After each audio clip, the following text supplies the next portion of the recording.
Hello students, मेरा नाम doctor Kishan पुरोहित है। CSIR नेट का एग्ज़ाम हो चुका है और काफ़ी सारे स्टूडेंट्स CSIR नेट एग्ज़ाम की नेक्स्ट वापस तैयारी करना शुरू कर रहे हैं। कुछ स्टूडेंट ऐसे हैं जो कि MSc प्रीवियस में आए हैं और वो अपनी तैयारी शुरू कर रहे हैं। पर सबसे बड़ी प्रॉब्लम ये आ रही है कि सर CSIR नेट एग्ज़ाम की तैयारी शुरू करते वक्त किन किन बातों का ध्यान रखना चाहिए, क्या ऐसी चीज़ें अगर हम करें तो हम इस एग्ज़ाम को बहुत इजीली क्रैक कर सकते हैं, ये मैं बताने की कोशिश करूंगा। प्लस एक और क्वेश्चन है कि सर इसका नोटिफिकेशन कब आ सकता है, प्लस ये जो एलिजिबिलिटी क्राइटेरिया होता है इस एग्ज़ाम को देने का वो क्या रहता है। क्या मैं BSc फाइनल में हूं तो क्या मैं इस एग्ज़ाम को दे सकता हूं, या मैं MSc प्रीवियस कर रहा हूं तो क्या मैं इस एग्ज़ाम के लिए एलिजिबल हूं। तो यार ये सब बातों का जो आंसर है वो मैं इस वीडियो के माध्यम से देने की कोशिश करूंगा। तो स्टूडेंट शुरू करते हैं। सो बात करी जाए कि CSIR नेट दिसंबर 2023 का जो एग्ज़ाम है उसकी तैयारी कैसे शुरू करनी चाहिए, प्लस इसका जो नोटिफिकेशन है वो कब निकलने वाला है और इसकी जो एलिजिबिलिटी है वो क्या है। पर सबसे पहले मैं बात करूंगा यहाँ पे कि आपको इस एग्ज़ाम की तैयारी करते वक्त किन किन बातों का ध्यान रखना चाहिए। सबसे पहली बात यहाँ पे ये कि इस एग्ज़ाम का पैटर्न के बारे में आपको जानकारी होनी चाहिए कि इस एग्ज़ाम का पैटर्न क्या है, क्या क्या सब्जेक्ट पूछे जाते हैं और किस टाइप के क्वेश्चंस आते हैं। बात करी जाए पैटर्न की तो इसमें यहाँ पे A, B और C तीन सेक्शन होते हैं, जहाँ पर A पार्ट जो होता है वो जनरल एप्टीट्यूड का होता है, जहाँ पर 20 क्वेश्चन आपको पूछे जाते हैं, उसमें से 15 आपको करने होते हैं। इसी टाइप से पार्ट B होता है जहाँ पर मल्टीपल चॉइस क्वेश्चन आते हैं, 40 क्वेश्चन होते हैं, उसमें से 25 आपको करने होते हैं। पार्ट C की बात करी जाए तो यहाँ पे MSQ होते हैं, that is multiple select question. यहाँ पे नेगेटिव मार्किंग नहीं होती है, यहाँ पे एक से ज़्यादा ऑप्शन करेक्ट हो सकते हैं। पर सुन, यहाँ पे अगर आप बाई चांस आपने कोई क्वेश्चन गलत कर दिया तो उसका जो मार्क्स है वो आपको यहाँ पे नहीं मिलेगा। तो यार बात करी जाती है कि C पार्ट में कितने क्वेश्चंस करने होते हैं, तो यहाँ पे 60 क्वेश्चन पूछे जाते हैं, उसमें से आपको 20 करने होते हैं। तो कुल मिला के अगर हम यहाँ पे हिसाब लगाएं तो टोटल हमारे पास यहाँ पे 60 क्वेश्चंस होते हैं, 200 का यहाँ पे पेपर होता है। क्लियर? सुन, ये पैटर्न होता है, कौन कौन से सब्जेक्ट होते हैं, क्या क्या टॉपिक इंपॉर्टेंट है, इस पे मैंने एक वीडियो अपलोड कर रखा है। अगर आपने नहीं देखा है तो आप IIT पे जाके देख सकते हैं। वैसे बताना चाह रहा हूं, अगर मैथ्स की बात करी जाए तो यूनिट नंबर 1 में लीनियर अलजेब्रा और रियल एनालिसिस आता है, यूनिट 2 के अंदर कॉम्प्लेक्स और मॉडर्न आता है, और यूनिट 3 के अंदर OD, PD, integral equation, COV और NA। अब आपके मन में सवाल उठेगा कि कितने कितने क्वेश्चन किस किस सब्जेक्ट से पूछे जाते हैं। तो ये 2023 जून एग्जाम का आपको एनालिसिस करके बता रहा हूं कि लीनियर अलजेब्रा के अंदर 6 क्वेश्चन पार्ट B से आए थे और पार्ट C से 9 क्वेश्चन आए थे। टोटल 15 क्वेश्चन पूछे गए थे 60.75 मार्क्स के।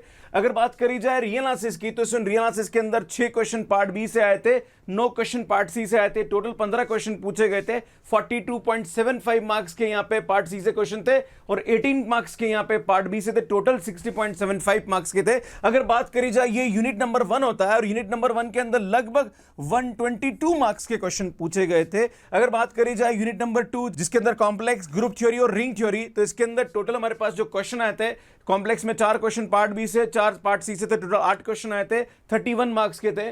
ग्रुप थ्योरी की बात करी जाए तो 2 क्वेश्चन यहाँ पे पार्ट B से थे और 4 क्वेश्चन पार्ट C से थे, टोटल 6 क्वेश्चन आए थे, 25 नंबर के थे। और रिंग थ्योरी की बात करी जाए तो पार्ट B में 1 क्वेश्चन था, पार्ट C से 2 क्वेश्चन थे, टोटल यहाँ पे 12.5 मार्क्स के थे। और इन मार्क्स को ऐड किया जाए तो लगभग यहाँ पे हमारे पास 70 मार्क्स के आसपास इसका वेटेज था, है ना। अप्रोक्सीमेट बोल रहा हूं, एग्जैक्ट आप इसको ऐड करके मतलब 67 68 के आसपास आ रहा है, राइट। अप्रोक्सीमेट 70 मार्क्स का था, है ना।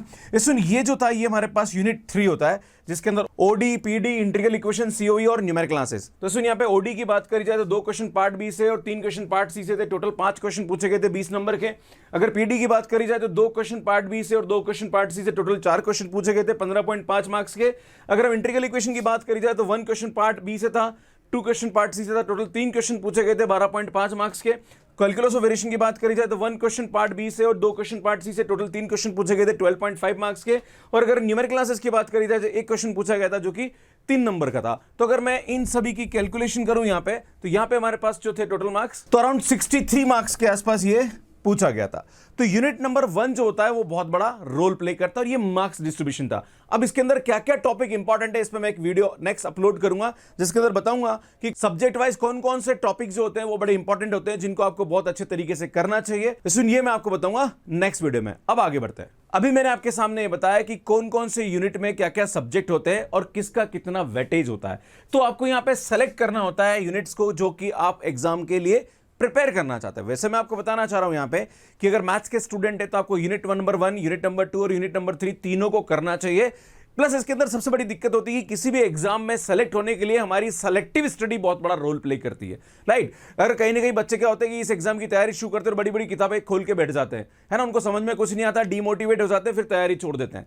तो मैं आपको बताना चाह रहा हूं कि यहाँ पे सब्जेक्ट वाइज कौन कौन सा इंपॉर्टेंट टॉपिक्स है वो मैं आपको बताऊंगा नेक्स्ट वीडियो में। पर मैं आपको बताना चाहता हूं एक चीज के बारे में कि जब CSIR नेट का एग्जाम था उससे पहले मैंने एक लास्ट मिनट स्ट्रेटेजी बताया था, उसके अंदर मैंने हर एक सब्जेक्ट वाइज टॉपिक बताए थे कौन कौन से टॉपिक ऐसे जो कि इंपॉर्टेंट है। तो वो भी आप वीडियो देख सकते हैं, उसकी प्लेलिस्ट आपको यहाँ पे मिल जाएगी। एक सबसे बड़ा प्रॉब्लम आता है स्टूडेंट को स्टडी मटेरियल का कि यार कौन सी किताबें पढ़नी चाहिए, किसके नोट्स पढ़ने चाहिए, किस एजुकेटर को फॉलो करना चाहिए, ये बहुत बड़ा कंफ्यूजन होता है। और कहीं कुछ स्टूडेंट तो ऐसे भी होते हैं जो इस एग्जाम की तैयारी करने से पहले पता नहीं कितनी किताबों के PDF और कितने नोट्स उनके पास होते हैं, लास्ट में कंफ्यूज होते हैं कि मैं इससे पढ़ूं, इससे पढ़ूं, इससे पढ़ूं, एक टॉपिक यहां से पढ़ा, फिर इसको बंद किया, फिर उसको पढ़ा, फिर उससे बंद किया, फिर उससे पढ़ा, कहीं ना कहीं इसमें इनका समय निकल जाता है। तो मैं आप सभी से बताना चाह रहा हूं कि स्टडी मटेरियल पर ज्यादा दिमाग ना लगाएं। अगर आप किसी एजुकेटर को फॉलो कर रहे हैं, जैसे बाई चांस अनअकैडमी में आप मुझसे पढ़ रहे हैं, किसी और से पढ़ रहे हैं, किसी एक एजुकेटर को डेडिकेटेडली फॉलो करिए। अगर आपको फायदा नजर आता है तो ठीक है, नहीं तो फिर आप दूसरे को स्विच कर सकते हैं। पर आप कंसिस्टेंटली मेहनत करिए। अल्टीमेटली कोई भी स्टडी मटेरियल या किसी भी एजुकेटर से आप पढ़ रहे हैं, पर आपकी जो सफलता है वो आपकी कंसिस्टेंसी पे डिपेंड करती है कि आप कितनी मेहनत करते हैं, क्योंकि एग्जाम आपको देना है, ठीक है। ये आपको समझने की जरूरत है। स्टूडेंट क्या करता है कि कहीं ना कहीं जो एग्जाम की सफलता है वो या तो टीचर में तलाशने की कोशिश करता है या फिर मटेरियल में तलाशने की कोशिश करता है, जबकि आपकी सफलता आपकी खुद के अंदर है। आप जितनी मेहनत करेंगे, जितना कंसिस्टेंटली लगे रहेंगे, उतना ही आपका सक्सेस रेशियो बढ़ जाता है। तो मैं आपको बताना चाह रहा हूं इन चीजों में ज्यादा समय खराब ना करें। हाँ, एक वेल आपके पास होना चाहिए कि हाँ मुझे ये पढ़ना है, मुझे ये पढ़ना है और मुझे ये नहीं पढ़ना है। क्लियर है? कहीं ना कहीं कंफ्यूजन में मत रहिए, क्योंकि जब भी मैं देखता हूं स्टूडेंट को नेट की तैयारी शुरू करता है, सबसे पहले उसका दिमाग ये जाता है मुझे कौन सी किताब पढ़नी चाहिए, मेरे पास इसका PDF नहीं है, मेरे पास वो मटेरियल नहीं है, मेरे पास वो कोचिंग का मटेरियल है, मेरे पास उसका मटेरियल नहीं है। दिमाग उसी में लगा रहता है और उसमें समय खराब हो जाता है। Please don't waste your time. Arrange PYQs। आपके पास लगभग 10 साल के जो प्रीवियस ईयर क्वेश्चंस हैं उसका पूरा का पूरा यहाँ पे कलेक्शन हो तो ज्यादा अच्छा है, क्योंकि टॉपिक वाइज अगर आप देखो अल्टीमेटली क्या होगा कि हाँ सर मेरे पास तो 10 साल के पुराने पेपर्स पड़े हुए। अरे भैया उससे मतलब नहीं है। 10 साल के सब्जेक्ट वाइज आपके पास होने चाहिए और सब्जेक्ट में भी टॉपिक वाइज आपके पास होना चाहिए कि कौन कौन से टॉपिक के क्या क्या क्वेश्चंस पूछे। अगर बेहतर यह है कि गेट, CSIR नेट और IIT JEM, अगर इन तीनों के मिक्स मिल जाए तो बड़ा मजा आ जाएगा, राइट। कि हाँ यार लीनियर अलजेब्रा के अंदर डिटरमिनेंट टॉपिक है, इसके अंदर CSIR में ये क्वेश्चन पूछा गया था, गेट में ये क्वेश्चन पूछा गया था, IIT JEM में ये क्वेश्चन पूछा गया था। हमारी जो कॉम्बैट सीरीज की बुक है इसमें आपको ये बहुत अच्छा वेल आपको यहाँ पे मिल जाएगा टॉपिक वाइज, है ना। अभी मैं बताऊंगा उसके बारे में।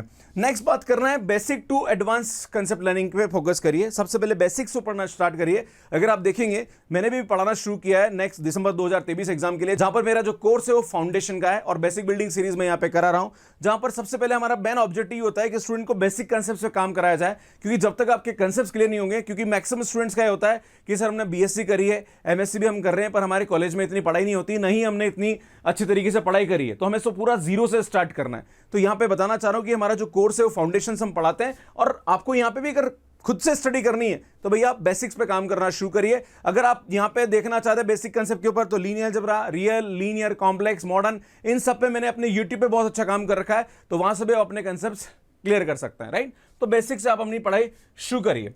Solving question, max to max question को सॉल्व करना शुरू करिए। क्लियर है? क्योंकि मैंने स्टूडेंट्स को देखा है कहीं ना कहीं थ्योरी में इतना उलझ जाते हैं कि वो क्वेश्चन सॉल्व नहीं करते हैं, और अल्टीमेटली एग्जाम की डिमांड क्या होती है भैया, आपकी क्वेश्चन सॉल्व करने की जो एबिलिटी है वो क्या है, वो इंपॉर्टेंट रोल प्ले करती है। आपको कितना ही नॉलेज है, पर उस नॉलेज को जब क्वेश्चन सॉल्व करने में अप्लाई नहीं कर पा रहे तो भैया आपका नॉलेज जो है वो वेस्ट है। तो मैं आपसे निवेदन करूंगा कि अगर आप इस एग्जाम की तैयारी कर रहे हैं तो कोशिश करिए कि जो भी टॉपिक आप पढ़ रहे हैं उस टॉपिक पे मैक्सिमम से मैक्सिमम क्वेश्चंस आप यहां पे लगाने की कोशिश करें। क्वेश्चन को सॉल्व करोगे, आपका कॉन्फिडेंस बढ़ेगा, टॉपिक भी आपको समझ में आएगा, है ना। मैथमेटिक्स को समझने का एक तरीका यह भी होता है कि हम क्वेश्चन के थ्रू भी कंसेप्ट्स को बहुत अच्छे तरीके से लर्न कर सकते हैं, मेमोराइज कर सकते हैं, राइट। तो ये थोड़ा सा आपको ध्यान देने की जरूरत है।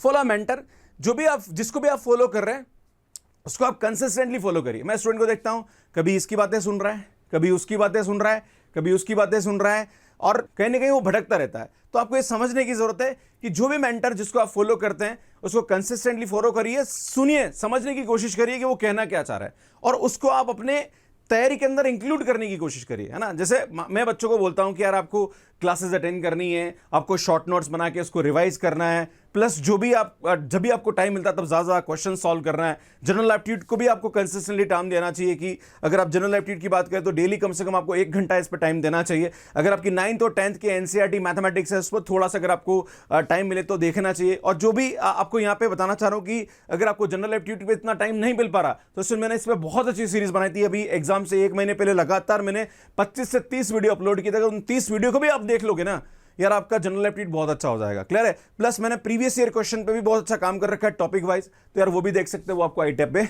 जाके मिल जाएगा। अब आपके मन में सवाल उठेगा कि सर पार्ट बी और पार्ट सी को हम कैसे बेहतर बनाए? तो यार यहाँ पे 2 तरीके, या तो आप सेल्फ स्टडी कर रहे हैं तो सेल्फ स्टडी आप कंसिस्टेंटली लगे रहिए और जो भी कंसेप्ट आप पढ़ रहे हैं उस पर ज्यादा क्वेश्चंस यहाँ पे लगाने की कोशिश करिए। मैंने जितने भी टॉपिक CSIR नेट सिलेबस में सब के सब टॉपिक पे आपको वीडियो मिल जाएगा, चाहे आप लीनियर अलजेब्रा की बात करें, चाहे कॉम्प्लेक्स की बात करें, चाहे मॉडर्न की बात करें, चाहे रियल की बात करें, चाहे ODE, PD, integral equation, COV, NA। भैया एक भी ऐसा टॉपिक नहीं था मेरे पिछले साल मेरे यूट्यूब पे इंटीग्रल इक्वेशन और COV नहीं था, मैंने इस बार अपलोड कर दिया। तो जो स्टूडेंट अगर इंटीग्रल इक्वेशन COV नहीं पढ़े वो वहां पे जाके अपने बेसिक्स को क्लियर कर सकते हैं, राइट? तो इस नोटिफिकेशन डेट की बात करी जाए तो दिसंबर 2023 का जो नोटिफिकेशन है वो 8 to 15 सितंबर के बीच में आ सकता है, मतलब 8 से 15 सितंबर के बीच में आ सकता है। एक मन में सवाल उठ गया कि सर की तो आ गई है, सर रिजल्ट कब आएगा? तो मैं आपको बताना चाह रहा हूं कि आपका जो रिजल्ट है वो जुलाई के अंदर किसी भी हालत में आ जाएगा, मतलब जुलाई मिड तक आपका यहां पे रिजल्ट आने की पूरी संभावना है। मतलब यहां पे 5 से 15 जुलाई के बीच में आपका यहां पे रिजल्ट आ जाएगा और आपको पता पड़ जाएगा कि यार आपका स्कोर क्या हो रहा है। जो भी स्टूडेंट का स्कोर यहां पे कम हो रहा है